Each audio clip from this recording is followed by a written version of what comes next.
A Eiichiro Oda, el creador de One Piece, le encanta poner siluetas en su manga. Evidentemente, el misterio forma parte poderosa del mundo de One Piece y su mangaka no quiere revelar los diseños hasta que la historia llegue a cierto punto. En los últimos capítulos nos han dejado varias siluetas. ¿Qué les parece si hacemos un ranking de las siluetas con más hype y que estamos esperando el diseño con mucha anticipación? El generalísimo Dante de Gaula es quien nos acomete. Si a Eiichiro Oda le gusta contar su historia de esta manera, ¿quiénes somos nosotros para quejarnos? Si al contrario, tenemos una obra con unos misterios, foreshadows y creación de mundo importantísimos. De hecho, nos encanta seguramente las revelaciones que hace Eiichiro Oda de sus personajes y los diseños que les da. Me da mucha curiosidad que cuando estaba haciendo este video, el recurso de las siluetas es demasiado ocupado por Eiichiro Oda. Me vinieron a la mente tantos personajes que los puso como silueta en primera instancia para después finalmente develarnos su diseño. Me vinieron personajes como Kozuki Oden en Wano. También por supuesto Momonosuke cuando apareció por vez primera en Punk Hazard. Incluso cuando Shinobu logra hacer que crezca Momonosuke, también la silueta existió. También pasó con Yamato, también pasó con varios de los Yonko, estoy hablando con Big Mom, con Kaido. Incluso cambiaron distintas siluetas para poder adaptarlas al diseño nuevo. Pero bueno, todos esos personajes ya fueron revelados, ya conocemos su diseño y su historia, pero hay muchos personajes, incluso a otros que ni siquiera son personajes, sino que son lugares que solamente conocemos las siluetas, pero tienen un hype impresionante y los fans nos morimos ciertamente por verlos. Entonces vamos al ranking. Pero antes de esto te pido que reacciones y que me sigas porque te voy a traer videos poderosísimos. Antes de empezar el ranking, me gustaría hacerte una pregunta. Si tú pudieras escoger una identidad, una silueta para conocerla en estos momentos, ¿cuál escogerías de las del ranking que te voy a proponer? ¿Cuál te da más hype? Por favor, escríbelo en los comentarios, me da mucha curiosidad saber la opinión de todos ustedes. La primera silueta en el ranking no es un personaje, es un lugar. Y ese lugar es God Valley, el Valle de los Dioses. Es ahí donde se llevó a cabo una de las batallas más impresionantes del mundo de One Piece. No sabemos mucho, tenemos la silueta, pero el hype es increíble. Se dice que ahí estaban los Tenryubito. Existen teorías más recientes que es ahí donde se entrenaban los caballeros divinos, o es gracias a ese evento que los caballeros divinos se crearon. Y es que ahí hubo una guerra poderosísima, un combate entre Rox D. Shebeck, que tenía una tripulación poderosísima, contra Monkey D. Garp, que ahora es el héroe de la marina, y contra también Gold y Roger, que a la postre se convertiría en el rey de los piratas.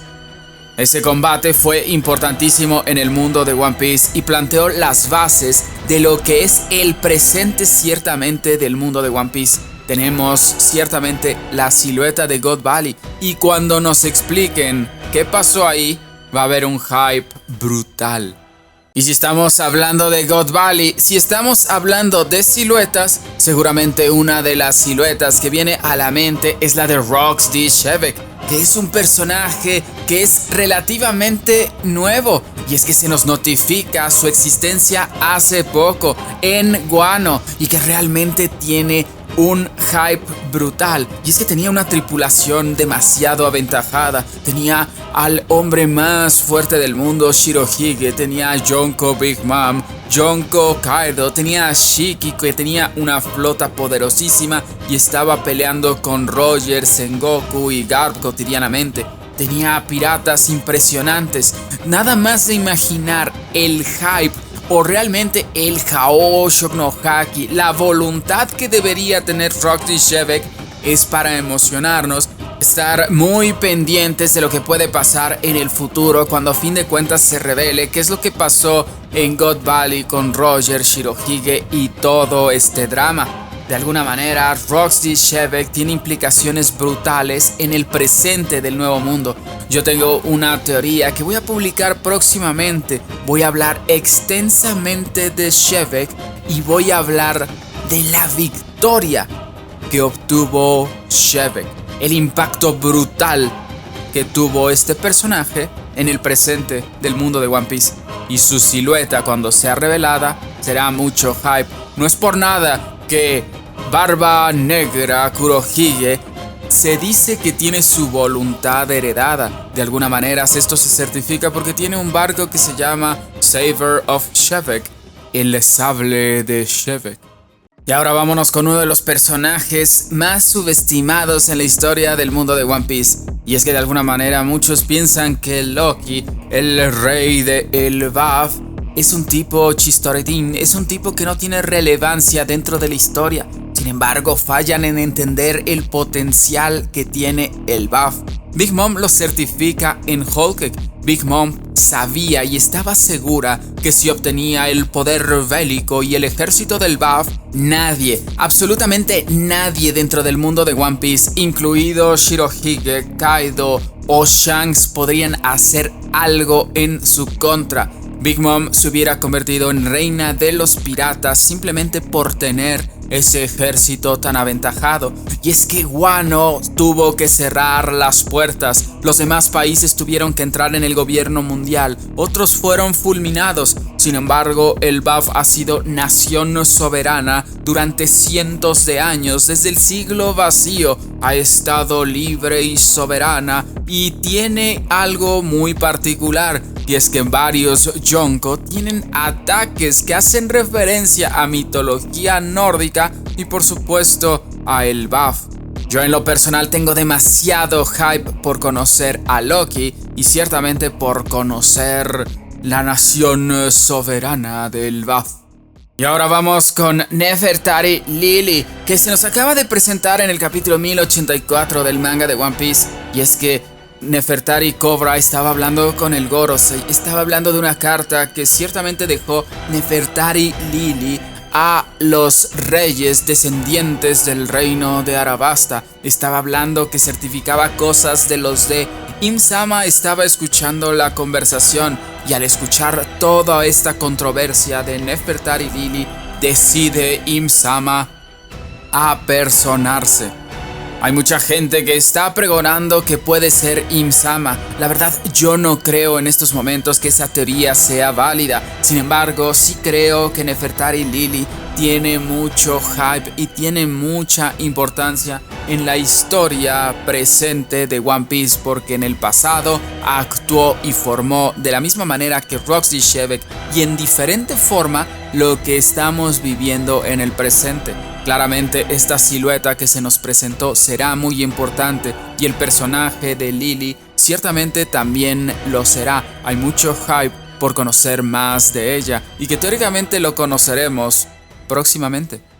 Y ahora vamos con los Caballeros Divinos, que ciertamente se nos acaban de presentar hace relativamente poco en el capítulo 1083 del manga de One Piece. De alguna manera se nos presentan a ellos como teóricamente los Tenryubito más aventajados por cuanto hace a poder en todo Mariyua. Evidentemente hay mucho hype porque en la silueta que se nos pone en este capítulo parece ser que tiene un parecido brutal con Shanks y ya ha despertado demasiadas teorías sobre el hecho de que puede ser el hermano de Shanks, el padre o al menos un familiar de Shanks que proviene de la familia Figureland, evidentemente. Ciertamente esta silueta es importantísima y será de mucho hype cuando finalmente se revelen los diseños de estos personajes, porque a fin de cuentas serán las batallas más aventajadas hacia el futuro del mundo de One Piece de los Mugiwara. Y ciertamente esto lo certifica Dragón diciendo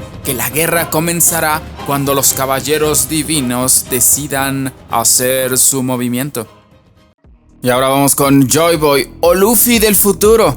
Esta silueta pasa en el capítulo 226 del manga de One Piece. Es una silueta importantísima. No sé distinguir si será Joy Boy del pasado o Luffy ya maduro. Y es que ese capítulo es legendario. Es cuando Tohime le está contando a los hermanos de Shirahoshi, el arma ancestral, que va a llegar una persona que la va a ayudar a usar sus poderes de arma ancestral. Y gracias al poder del amor, Ai no Chikara. Este capítulo es importantísimo porque es la base y la cimentación de las leyendas que tienen los reyes marinos, que certifican a los dos reyes y que de alguna manera Luffy se tendría que encontrar con Shirahoshi y ayudarla a controlar su poder, y que justamente lo hizo en la isla Gyojin. Yo estoy esperando con hype que sea revelada esa silueta, ya sea la de Joy Boy o la de Luffy del futuro. Ahora vamos con Im-sama, rey del mundo. Y es que Im-sama en primera instancia apareció como silueta, después ya se nos enseñó que de alguna manera está disfrazado, simplemente tiene cosas que cubren su rostro, su cuerpo y todo. Entonces yo lo voy a seguir contando como silueta porque su diseño no lo hemos conocido y realmente es muy interesante saber quién es Im-sama, cuál es su diseño, es poderoso o no. El día que se revele esto de Im-sama será algo impresionante. Por lo pronto ya lo tenemos sentado en el trono vacío, enfrente del Goros y enfrente de Cobra, y sabemos que a la postre mató a aquel que lo vio. El hype es impresionante, las implicaciones que tiene para el siglo vacío, para la voluntad de los D y todo la historia macro del mundo de One Piece son impresionantes. Entonces tenemos que estar hypeados y ciertamente la silueta o la identificación de Im-sama debe estar de las más poderosas dentro de este ranking. Seguramente el primer lugar de siluetas debe ser Laftel, ciertamente debe ser aquella más aventajada, la isla última, la isla de leyenda, la isla de Joy Boy, la isla que nombró Goldie Roger cuando llegó a ella después de 800 años. Esta isla donde está el One Piece, que es el misterio más grande de todos los de la obra prima de Ichiro Oda. Hay demasiadas teorías sobre el Laftel, dónde está su localización, cómo llegar, cómo accesar. Es uno de los misterios también importantísimos. Seguramente cuando se desarrolle y cuando finalmente sepamos cómo es Laftel, será muy interesante, secará internet y One Piece llegará a límites impresionantes. Yo tengo mucho hype por certificar qué es lo que puede pasar en Laftel. Pero ¿sabes qué? Todavía hay una silueta más importante que la de Laftel, y esa es la de Nika. Incluso puede llegar a ser un poco controversial lo que voy a decir, pero creo que la silueta de Nika es la justificación de todo el mundo de One Piece, y no estoy hablando solamente del presente de Luffy, el destino, Laftel, incluso hace 800 años con Joy Boy y la Gran Guerra. Estoy hablando que todo el mundo de One Piece puede estar sustentado en la silueta de Nika. ¿Quién es ese personaje de tiempos ancestrales que precede evidentemente a Joy Boy y el siglo vacío? Incluso yo podría decir que la silueta de Nika podría configurar realmente el protagonista y el personaje principal del mundo de One Piece. Hice un video al respecto, y es que Monkey D. Luffy a fin de cuentas es el presente y es aquel que teóricamente va a llevar a cabo lo que Nika no pudo. Esto es, Luffy va a obtener la voluntad heredada más aventajada, que es la de Nika, aquella que Joy Boy no pudo llevar a cabo, aquella que Joy Boy no pudo finiquitar. Entonces podríamos decir que Nika es aquel personaje que trascendió a través de una fruta, su haki y toda su voluntad a través de toda la historia de One Piece. Me da mucha curiosidad cómo va a tratar Oda esto, con Luffy, el destino y el hecho de que es un libertador Luffy y que busca la libertad personalísima y el rey de los piratas. Me da mucha curiosidad, pero a fin de cuentas, de las siluetas más aventajadas, y yo creo que la más importante, definitivamente superando a todas las demás, tiene que ser la de Nika. Esta es la forma en que Ichiro Oda narra su historia. Le gusta el misterio, le gusta expandir y expandir su obra. A veces nos desesperamos un poco porque queremos saber ya las cosas. Sin embargo, hay que tener paciencia y esperar la revelación de todas estas siluetas porque habrá demasiado hype. Pero dime, ¿se me olvidó alguna silueta importante?